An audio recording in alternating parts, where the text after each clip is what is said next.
Olá pessoal, mais uma vez juntos, agora para tratar aqui sobre alguns aspectos importantes para o arrebatamento, condições importantes. Eu cito no meu canal essas condições em vários vídeos, aqui vou citar 3 que são importantes, tá certo? Mas antes quero te pedir, nos dê um like aí, isso, aperte esse like aí, isso, legal? Nos ajuda muito, sabe? Porque o YouTube faz uma leitura que você está gostando e compartilha com outras pessoas.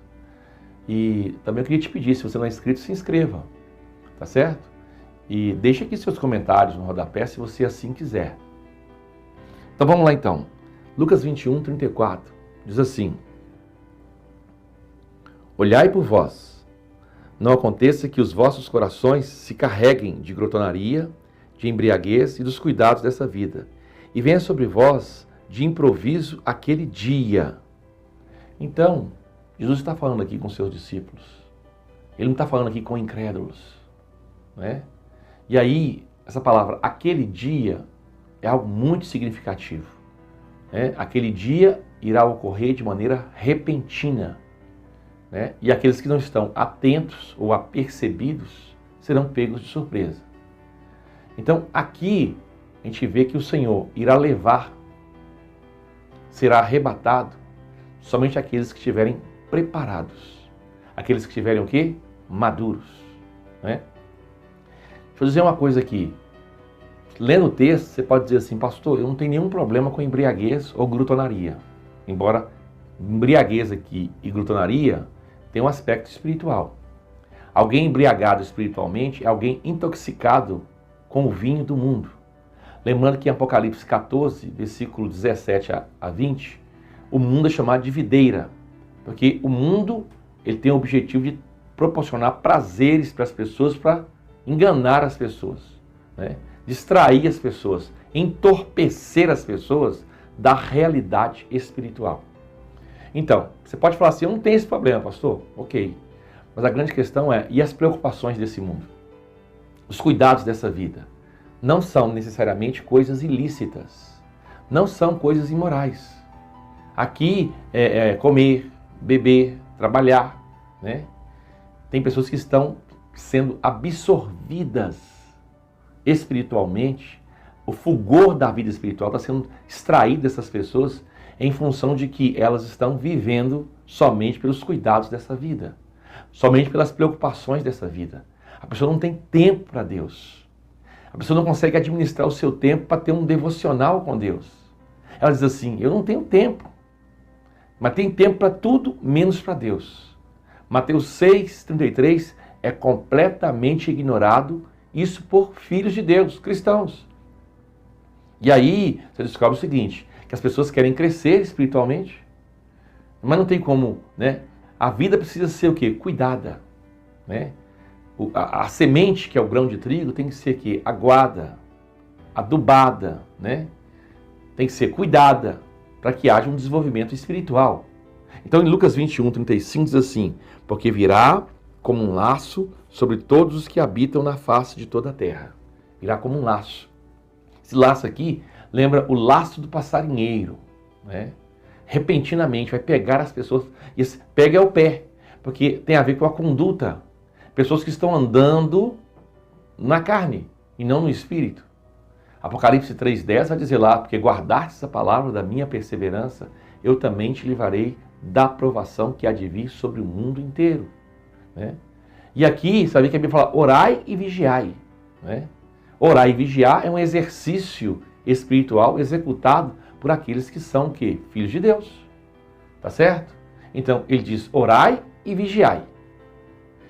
Deus, ele não aceita oração de incrédulo, porque você pode achar que isso aqui é uma demonstração para todas as pessoas. Deus, ele não aceita a oração de incrédulo. Claro, ele aceita a oração de arrependimento.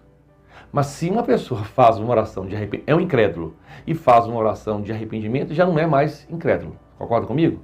Ele está crendo, ele está orando, está se arrependendo, ele tem fé, está indo até Deus. Então, mas se a pessoa não se converte, se ela não se compromete com Deus e ainda ora a Deus, isso para Deus é como que abominação. A única coisa que Deus aceita do incrédulo é o louvor. Está lá no Salmo 138. Deus não aceita sacrifício, não aceita oferta, não aceita oração. Ok? Como eu disse, a oração de um ímpio é para Deus como abominação. Ou seja, a pessoa vive no pecado, ama o pecado, lambuza do pecado e ainda ora a Deus. Para Deus isso é uma abominação. Isso é uma hipocrisia. Então, quando ele fala assim, orai e vigiai, ele está pedindo para quem? Para cristãos, para filhos de Deus. Agora a pergunta é, por que nós temos que orar e vigiar? Por causa desse texto aqui, ó. 1 João, capítulo 2, versículo 28. Deixa eu ler para você aqui. 1 João, capítulo 2, verso 28 diz assim: E agora, filhinhos, permanecei nele, para que quando ele se manifestar, tenhamos confiança e não sejamos confundidos por ele na sua vinda, ou não nos afastemos envergonhados na sua vinda. Muito interessante, né? Isso é muito interessante. Ou seja, tem pessoas que são filhos de Deus, mas se o Senhor aparecesse agora, ia dizer assim, estou salvo, a minha redenção está próxima, ela diz assim, estou perdido. Mas por que você está perdido? Porque eu estou vivendo uma vida ilícita.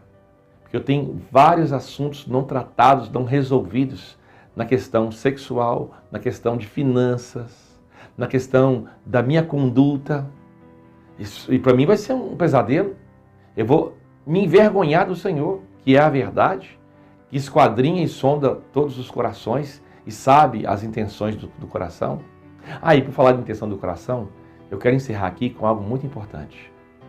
Abra sua Bíblia aí em Mateus capítulo 24, versículo 40. Então, 2 no campo, será levado um e deixado outro. Estando 2 moendo no moinho, será levado um e deixado outro. Vigiai, pois, porque não sabeis o dia e a hora que há de vir o seu Senhor. Então aqui, a questão toda é o seguinte. Essa segunda condição aqui é muito interessante. Se nós olhamos para aqueles 2 que estão no campo, eles estão fazendo o quê? Os 2 estão trabalhando. Igualmente no campo. Pode ver isso no aspecto secular ou no aspecto espiritual.